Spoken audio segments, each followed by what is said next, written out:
My name is McKay Swanson, and I serve the amazing people of West Cobb County and the surrounding area. Today, we're talking all about what stays and what goes when you're moving out.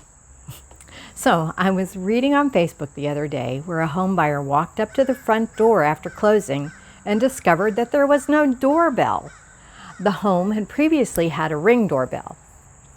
Should it have been left, or was it okay for the seller to remove it? Buying or selling a home can be stressful, and even more stressful when buyers and sellers are unclear about who gets to keep the doorbell or the drapes, the $10,000 water feature in the front yard, or any of those other millions of things that might be left. Here's a rule of thumb to keep in mind during the buying or selling process. Legally, anything bolted, nailed, wired, cemented, or permanently glued to the property becomes a fixture, and fixtures stay behind when the seller leaves. But anything that's mobile is considered personal property, which leaves with the seller. So basically, anything that can be easily removed without causing damage to the property, it goes. Let me give you a few examples of how this plays out during a sale. Okay, number one, appliances. A washing machine is considered personal property because hoses can easily be disconnected and power is simply unplugged. So the seller is entitled to take it with them. The refrigerator is less mobile but can still be easily moved, so the seller may take it as well. In Georgia, stoves and ranges are considered a fixture and are expected to stay. It's always best for a buyer to specifically request for any items to remain in writing in their purchase offer to remove any doubt about their expectations or wishes. Number two, window dressings. Drapes can easily be unhooked so they remain the seller's personal property. But oftentimes, drapery rods and cornice boards are bolted to the wall, so they must be left behind. Most drapes are purchased to fit the design of a particular home or suite and rarely look good in a seller's new home, which is why most sellers leave their drapes behind even though they're entitled to take them. Flooring, number three.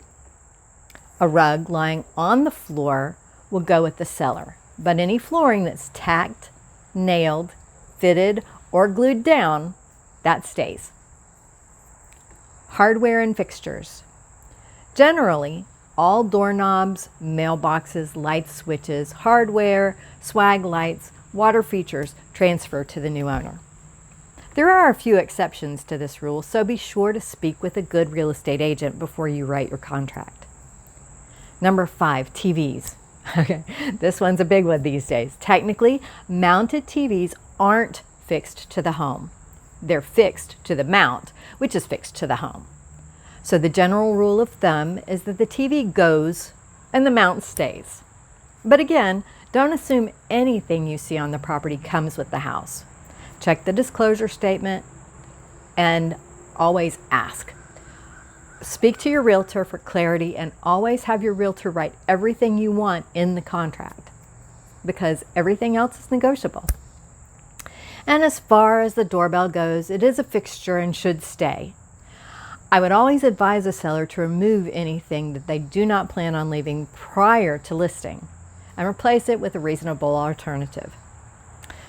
Now, at this point, you may be realizing that you need more guidance to write a contract clearly so there's no dispute about what stays and what goes. You may also be thinking that you have no idea where to start.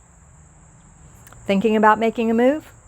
I can help you through the process. Just send me a message or a text at 404-993-4474.